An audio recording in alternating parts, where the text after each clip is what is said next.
Cinema సాధించే విజయంలో కథ, స్క్రీన్ ప్లే, దర్శకుడి ఎంపిక, ప్రమోషన్స్ అనేవి ఎంత ముఖ్యమో కథకు తగ్గ నటీనటులను ఎంపిక చేసుకోవడం, సరైన టాలెంట్ ఉన్న సాంకేతికత నిపుణులను ఎంచుకోవడం కూడా అంతే ముఖ్యం. సరైన కంటెంట్ ఉన్న కథకు మంచి కాస్టింగ్ దొరికితే ఆ సినిమా రేంజే వేరుగా ఉంటుంది. ఇంకొన్ని చిత్రాలు హిట్ అయినా కూడా అందులో ఆ హీరోయిన్ బదులు మరో హీరోయిన్ అయితే భలే ఉండేదే అనే కామెంట్స్ సినీ సర్కిల్స్, క్రిటిక్స్ లోనే కాదు, అవగాహన పెరిగే కొద్దీ సాధారణ ప్రజల్లో కూడా వినిపిస్తున్నాయి. ఇక విషయానికొస్తే హీరోయిన్లు మైనస్ అయి దెబ్బతిన్న చిత్రాలను, హిట్ అయినా కూడా మరో హీరోయిన్ అయ్యుంటే మరింత రేంజ్ పెరిగేది అనే విమర్శలొచ్చిన చిత్రాలపై ఓ లుక్ వేసుకుందాం. బాలీవుడ్ లో ఘన విజయం సాధించిన కహాని చిత్రాన్ని తెలుగులో క్రియేటివ్ దర్శకుడు శేఖర్ కమ్ముల నయనతారతో అనామికగా తెరకెక్కించాడు. ఈ చిత్రం ఫ్లాప్ అయింది. దీనికి నయనతారను లీడ్ రోల్లోకి ఎంపిక చేసుకోవడమే కారణం. ఇక డోరా చిత్రంలో అదే నయనతార, చిత్రాంగద చిత్రంలో అంజలిలు మైనస్ అయ్యారు. కథా చిత్రం బాగున్నప్పటికీ ఈ మూవీకి జెనీలియా మైనస్ అయింది. పంచమి చిత్రానికి అర్చన, త్రిపుర చిత్రానికి స్వాతిరెడ్డి, లంకా చిత్రానికి రీఎంట్రీ ఇచ్చిన రాశీలు మైనస్ అయ్యారు. ఇక మెగాస్టార్ చిరంజీవి విషయానికొస్తే ఆయన నటించిన ఇద్దరు మిత్రుల చిత్రంలో చిరుకి స్నేహితురాలిగా లీడ్ రోల్లో చేసిన సాక్షి శివానంద్ పెద్ద మైనస్.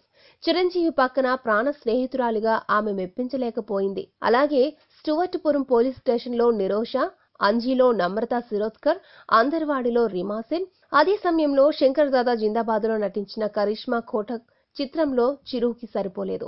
నీలకంఠ దర్శకత్వంలో వచ్చిన సదా మీ సేవలోకి శ్రియ, నందనవనం, 120 కిలోమీటర్లకి మానస, మిస్టర్ మేధావికి జెనీలియాలు మైనస్లుగా మారారు. పవన్ కళ్యాణ్ నటించిన మొదటి చిత్రం అక్కడబ్బాయి ఇక్కడ అమ్మాయికి అక్కినేని ఫ్యామిలీకి చెందిన సుప్రియ పెద్ద మైనస్. కొమరంపులికి నికేషా పటేల్, ఇటీవల వచ్చిన కాటమరాయుల్లో కూడా శృతి హాసన్ డీ గ్లామర్లో కనిపించడం ప్రేక్షకులకి నచ్చలేదు. ఇక అల్లు అర్జున్ విషయానికొస్తే ఆయన నటించిన వరుడు చిత్రంలో భానుశ్రీ మెహతా పెద్ద మైనస్. ఇక బన్నీ నటించిన ఆర్య, పరుగు చిత్రాలు కూడా ఆడినా అందులో నటించిన అను మెహతా, షీలాలు ప్రేక్షకులను ఆకట్టుకోలేకపోయారు. వీరి స్థానంలో మరెవరైనా సరైన వారు పడి ఉంటే ఈ సినిమాల రేంజ్ మరింత పెరిగేది. అన్నట్లుగానే ఈ ఇద్దరు తొందరగానే కనుమరుగైపోయారు. రామ్ చరణ్ మొదటి చిత్రంలో చిరుతలో నేహా శర్మ, తుఫాన్లో అంతా టాప్ హీరోయిన్ అయిన ప్రియాంక చోప్రా కూడా చరణ్ కి జోడీగా బాగాలేదు. ఎన్టీఆర్ నటించిన ఆది చిత్రం బ్లాక్ బస్టర్ అయినా కూడా అందులో నటించిన కీర్తి చావ్లా ప్లేస్ లో మరొకరుండి ఉంటే సినిమా రేంజ్ మరింతగా పెరిగేది. అనుకున్నట్లుగానే ఈమె ఆ తర్వాత అసలు కనుమరుగైపోయింది. ప్రభాస్, పూరి జగన్నాథ్ కాంబినేషన్ లో వచ్చిన ఏక్ నిరంజన్ లో బాలీవుడ్ క్వీన్ తెలుగు ప్రేక్షకులకు రుచించలేదు.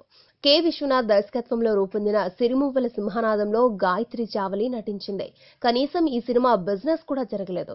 ఆ తర్వాత గాయత్రి కేవలం టీవీ సీరియల్కే పరిమితమైంది.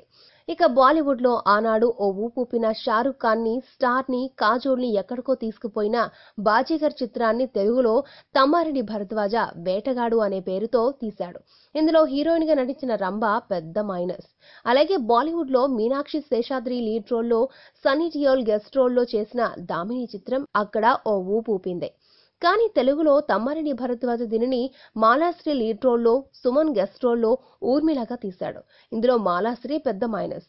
అదే సమయంలో డాక్టర్ రామానాయుడు నిర్మాతగా ఈవీవి సత్యనారాయణ పెద్ద బ్రేక్ నిచ్చిన ప్రేమ ఖైదీ చిత్రం సూపర్ హిట్ అయింది. అందులో మాలాశ్రీ నటించడం ప్లస్ అయినప్పటికీ హీరో హరీష్ కి ఆమె అక్కలా ఉందనే కామెంట్స్ వచ్చాయి.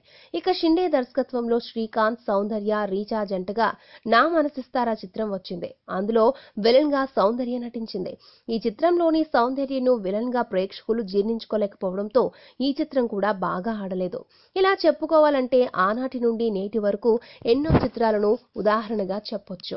ఈ వీడియో మీకు నచ్చితే ఓ లైక్ కొట్టండి, మీ ఫ్రెండ్స్ కు షేర్ చేయండి. ఇలాంటి డిఫరెంట్ వీడియోలను మరిన్ని చూడాలనుకుంటే మా యూట్యూబ్ ఛానల్ ను సబ్స్క్రైబ్ చేయడం మాత్రం మరవకండి.